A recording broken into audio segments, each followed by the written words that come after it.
Gəlin Azərbaycanda köhnə maşınların idxalına tətbiq edilən yeni vergilərə qısaca nəzər salaq.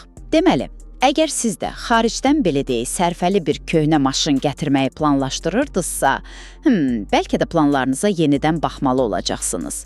Çünki Milli Məclis yeni bir qanun qəbul edib ki, bu həm maşın gətirməyi xeyli bahalaşdıracaq, həm də avtomobil bazarına çox ciddi təsir göstərəcək. Yaxşı, bəs əsas məsələ nədir?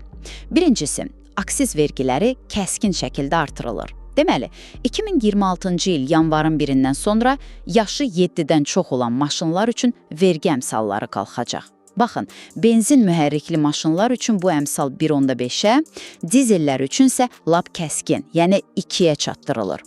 Bu, praktikada o deməkdir ki, Avropadan gətirilən o sərfəli dizel maşınları var, artıq çoxları üçün demək olar ki, əlçatmaz olacaq.